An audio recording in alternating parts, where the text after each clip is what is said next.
So, OpenSensors. Like Twitter for sensors. So, like I said, OpenSensors is an open data, Internet of Things, real-time data exchange. We've only been around for, we've been building OpenSensors, I've only been around for about 4 months, but we've been building OpenSensors since around 2013. We've been launched sort of since about November, December 2014. In that space of time, we've now got 3,000 active users who are publishing data from their own homes, from anything from like energy usage in their homes to temperature sensors to humidity levels in their potted plants to hooking up cabbages, and dozens of hardware startups who are linking in with us and publishing data through our system. We have a strategic partner, Arab, who I mentioned earlier. We're soon to be working with the Met Office, working with rail companies and all sorts of groups across the board, as well as 12 UK cities, groups like Link NYC in the United States.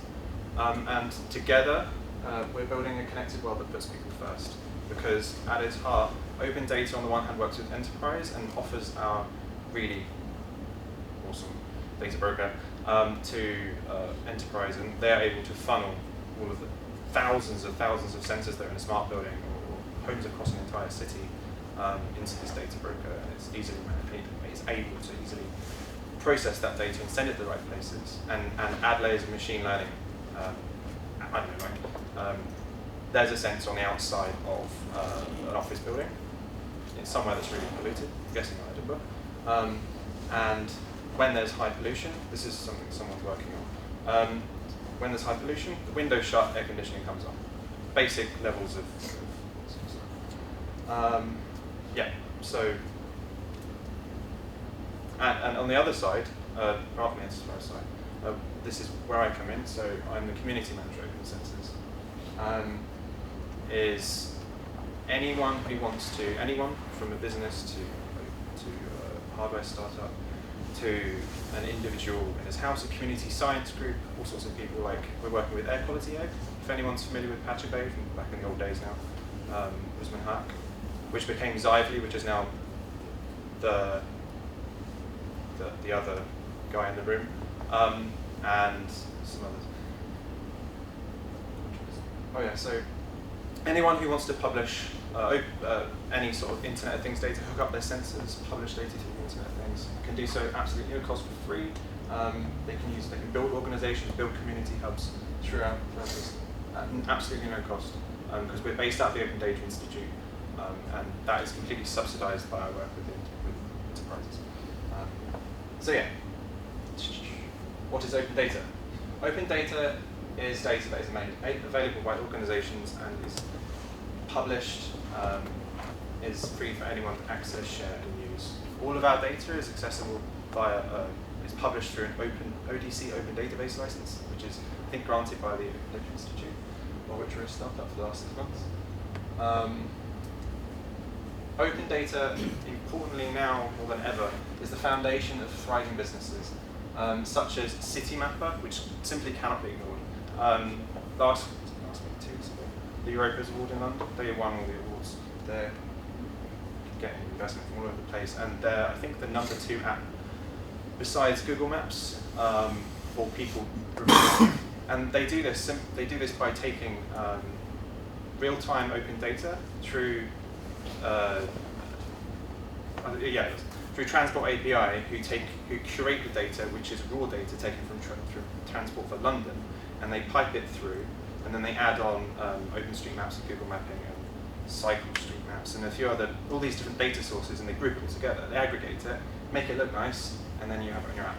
And it's now the second most popular route mapping app in the whole world at this point. But people use open data every day, and they don't even know. So another couple of examples are Open Corporates, who's a fellow US startup. This is really cool. They're mapping out global corporate interest networks. They have a database of millions, literally millions of businesses from all around the world. And as a side thing, you can see how some of them are very interested in Cayman Islands and business. They're global maps. Demand logic, energy saving, geolytics, value-added data. They have a database of open data of all supermarkets in the United Kingdom, down to the smallest one. Mastodon C, which is big open data healthcare, they're sort of our sister company. Spend Network, they work with financial data, looking at council spreadsheets and all that sort of stuff. Not council spreadsheets, but government spreadsheets, financial spreadsheets. And they recently they found out that UK is, apart from 22 billion, the UK wastes 22 billion in simple inefficiencies that you wouldn't otherwise be able to identify without having freed up all of the data on data.gov. And other stuff like foodtrade.menu, who open up through companies opening up their food and ingredients as open data, they're able to quickly build apps and help people with allergies and information around whether or not they can eat something, because sometimes even if it's labeled on the product, it's actually hidden. So 3 parts of the open data pyramid are data, publication, which is our layer right at the bottom. There's a layer underneath that, which is the people who actually build the devices, the Arduinos and the Raspberry Pis, and put them in the houses and in the streets and on the railway lines and all that sort of stuff. The information aggregation layer, so bring it all together so you can sort of vaguely see trends in the data, and knowledge, which is curation level. And we'll see why this is really important.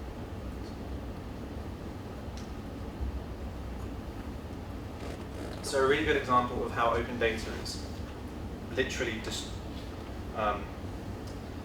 wiping the floor with, that's what I was saying.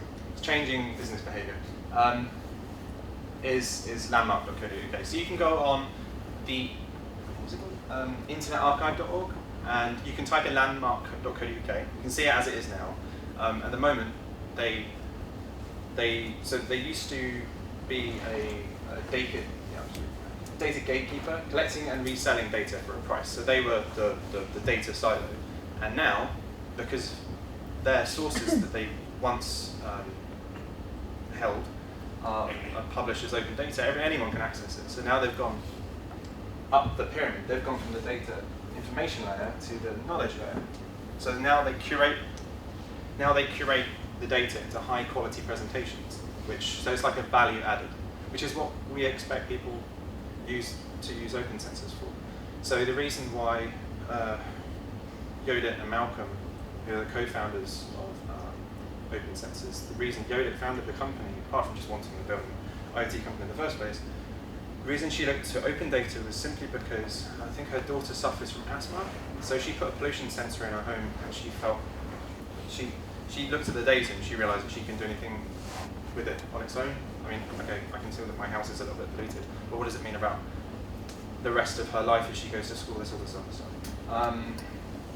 So if you had lots of this data and you aggregated it together and you could manipulate it in certain ways, then not only that, but others can take that data, because it's open data, anyone can access it, share, use it with the license, that activists, researchers, campaigners can take that and build something on it. They can add value to it, and like CityMapper, they can obviously make money out of it too. So this is where. So this is the problem that Yodit and Malcolm were faced with as they were founding OpenSensors a couple of years ago, and it's still very much the case. So in London, I'll read it out because probably back you might be able to see it. So the old data chain of data, custody between your local authority and devices, and in this case, I think it was parking sensors. So at the moment, you have, I think it's literally, at the moment, you're expected, the only data available from a car park, is the opening and shutting, how like specific clicker, how many times they open and shut. And that data is, you can call it data. That data is kept in a silo, literally on a spreadsheet, a PDF, and so it goes from the sensor device on the gate, which we're now changing this with actual sensors in the parking spaces to help with ethos. And so it goes through the network, and it takes something like 3 months to access this data. So that's 3 months of non-actionable data. It's actually left in someone's Dropbox. Someone can't access it. This is an actual authority. I'm not going to say which council it was, but we're talking about real-time actionable data, about people being able, what we're building right now is people being able to drive their cars in London, in Edinburgh, in Birmingham, Manchester, Bristol. We're working with the Bristol's Open project with their Internet of Things platform. And then being able to drive through the streets, know exactly where there is a free parking space, because most of, I think something like 20%, I can't remember, like you said about stats, I don't know either, but a significant amount of driving time and pollution is emitted because people are trying to find driving spaces in dark areas. And that use of data, by that actually having real-time actionable data instead of taking 3 months to be accessed, is pretty important. And that you can apply this to a million use cases. So that was the problem. So we're thinking, instead of thinking about the smart city, instead of thinking about the Internet of Things as like this pie in the sky, that this is what I think in blue sky thinking of time, but it's not a utopia. We can, let us think of problems of today rather than some unknowable future.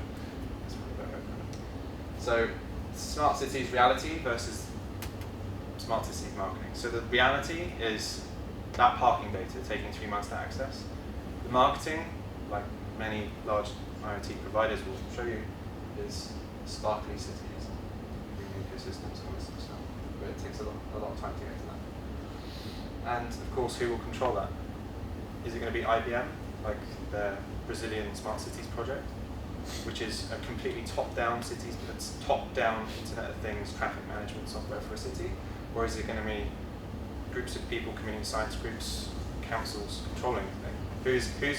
Where is the funding going? Is the funding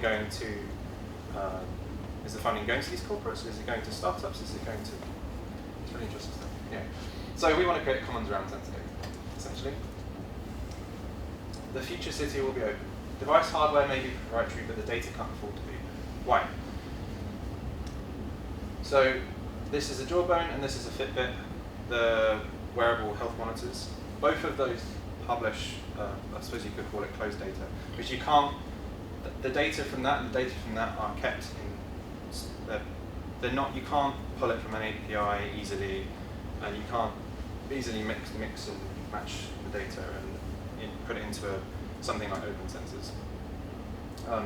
It's not easily accessible, it's not easily shareable. When you're walking down the street, if you're thinking about a smart city in a few years' time, it's simply not going to be the case of where your app, say you're cycling, hopefully this won't be the case and we'll clean up our air by then, but say you're cycling and you want to avoid the pollution hotspots, the data that's going to be released, you're not going to have 1,000 different apps for 1,000 different pollution sensors mapping the street. There are likely to be a whole range of devices in the street, but we'll be sharing open data. So there will still be proprietary devices, maybe, but more likely. But the likelihood of them publishing open data is much more. I hope that makes sense. So why is open data really important? Urban efficiency is becoming increasingly critical in Southeast Asia in particular, with huge rising populations. Cities are being compressed. London, BRIC cities are under pressure. From 2014, there were 54% of people living in cities, and in 2015, there were 66% of people living in urban centres. Problems like energy efficiency, water scarcity, supply chains, road safety, smarter safety traffic and transport. You're talking about, in China, we have city systems of the guys in the stations with white gloves pushing people into trains, of a city that is choking on air pollution. How are these cities going to deal with something like an added extra 3 or 4 million people on top of their already burgeoning populations without some sort of Internet of Things efficiency? But again, who controls and what cultures will control that sort of environment, that ecosystem? Will it be open? Will it be closed data? The governments of those countries know some interesting stuff. So the context of scale. So if you're looking at IoT, we have traditional tech architecture can't scale to, you're expected 50 something like 50 trillion devices. 50 billion by 2020. 50 billion connected devices by 2020. Right, 50. According to Cisco. Oh, there have been wildly speculative numbers, and what you could include in that number. But the one that's popular right now seems to be 50 billion connected devices. Okay. Well, There was a Gartner. Well, Gartner said 25, Cisco said 50, and then JP Morgan the year before in December said 75. So it's depending on who you actually want to pay for your report. Who knows? So, yeah. So nobody really knows. A lot. Yeah. So that's. Yeah. Sorry. Yeah. There's a lot of sense. So there'll be 333 times the size of Twitter.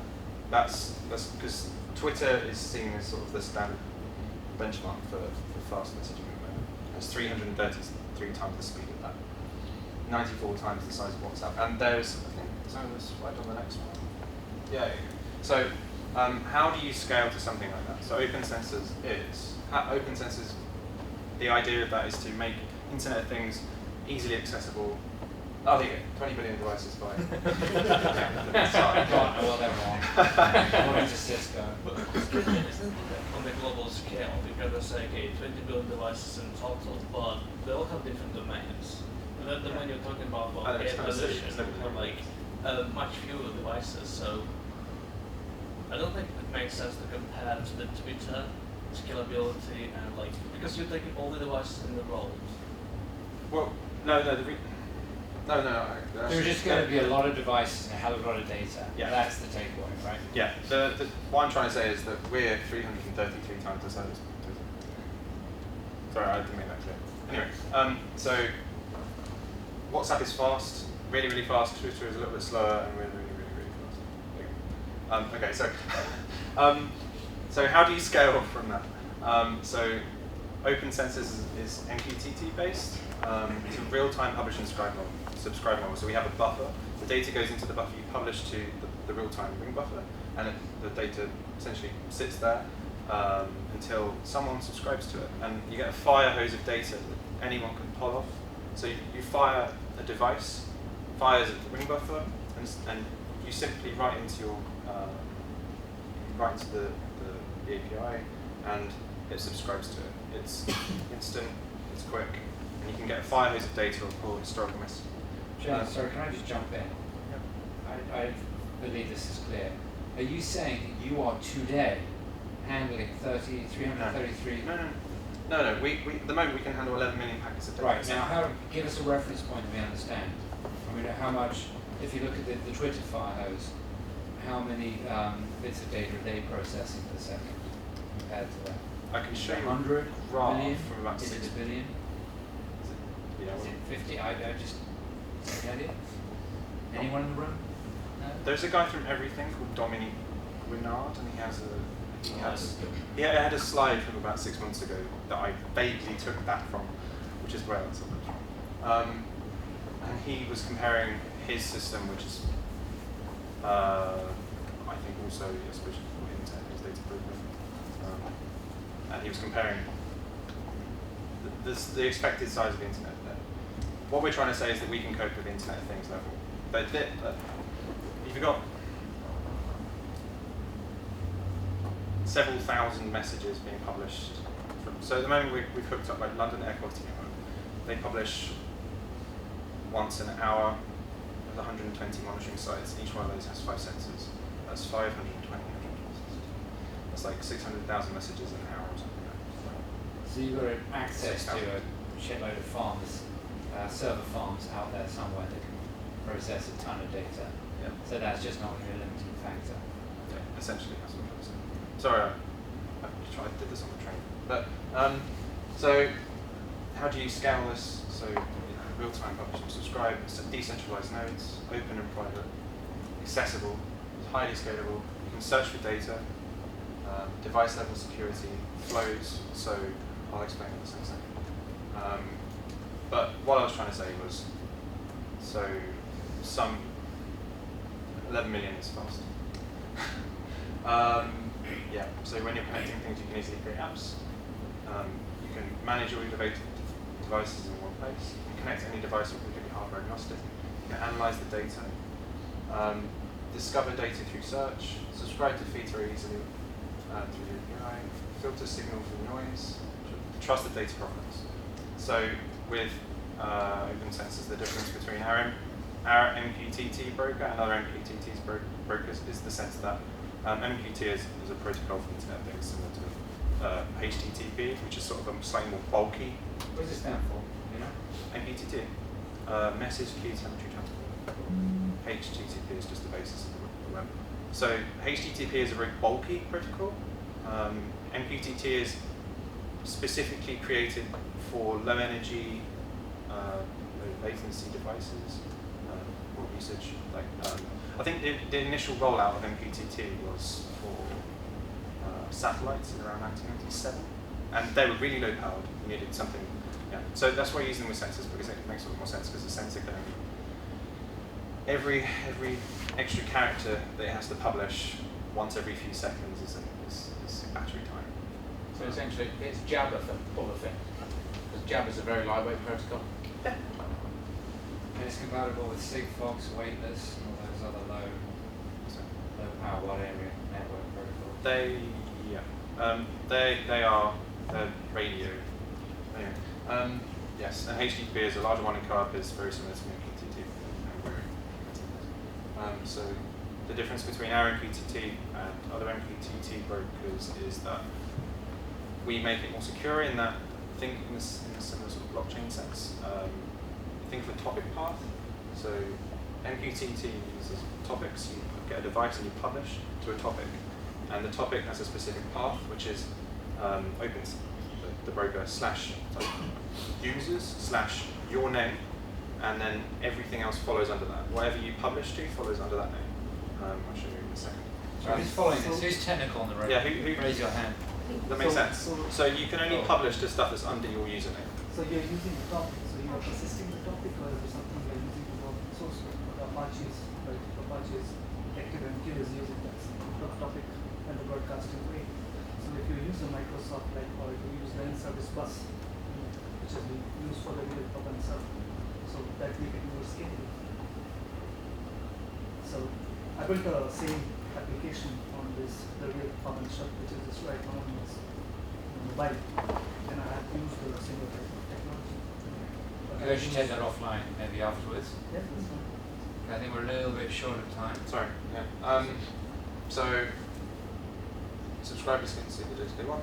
Organizations you can build a community in your online space in which you can, if you've got several people that want to publish data within a closed space, but don't necessarily want to publish it on their own, but they want other people to see it in a specific area. Say people in a community group, and they want to see each other's energy usage, maybe to monitor if they've got a burglar in the house or squatters or something, I don't know.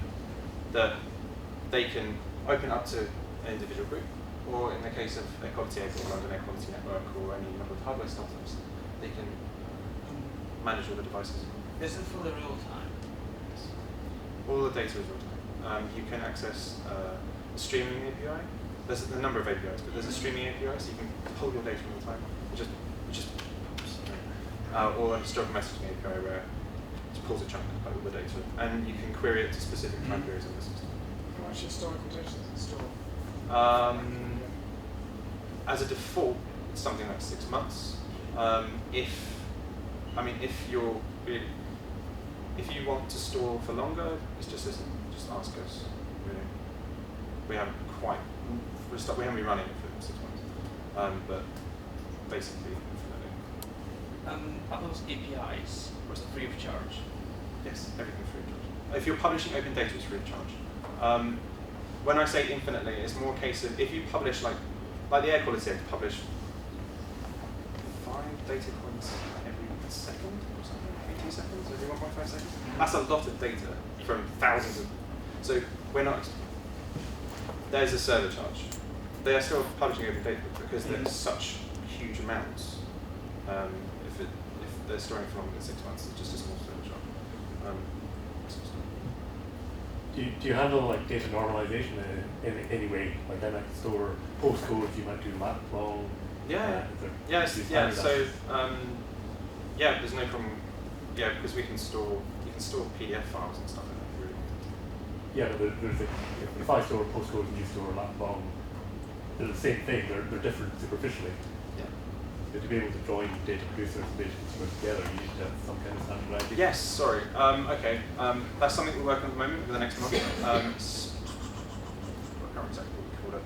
But, so there's two things. There's one, which is flow, I'll show that in a second, and the other is so it's like data aggregation. So at the moment you have a search bar, this is a mock-up, but at the moment you have a search bar on the website and you can search for topics and this sort of stuff and organizations. In about a month's time, it's for a client, so you will be, it's for parking, that's fine. So you'll be able to say, put a postcode in. I want to know the air pollution in such and such place. And through linked data, it's like semantic tagging of the sensors themselves. So it actually requires people to put in the metadata properly, which is kind of annoying. But yeah, so you can pull up an aggregated map of all of that data, or an aggregated call of all that data. That's something that we're doing over the next month, I'm pretty sure. Yeah, I'll speed up. So another cool thing is you can batch add devices for hardware startups, and the same way you buy a Kindle and then you claim the Kindle and it becomes yours, you do the same thing, which makes it really easy. Another cool thing, so we're doing a thing called OpenSensors Flows. If anyone's heard of Node-RED? Yeah, so we're basically putting a hosted instance of Node-RED on OpenSensors so that people can hook up, this isn't that picture, but just hook up and easily manage their devices and create functional flows. So making IoT devices and sensors and hooking up in certain ways and making it so that that window shuts when the air outside is polluted and all that sort of stuff. That can be a bit repetitive, but through this you can save the flows, repeat, and save the type of code. So it's a drag and drop graphical tool, which means that the primary aim of OpenSensors, apart from creating the data broker, is lowering the bar for IoT so that it's really accessible and at low cost. So this is how to build the bottom-up city. It's accessible, reliable, scalable, secure,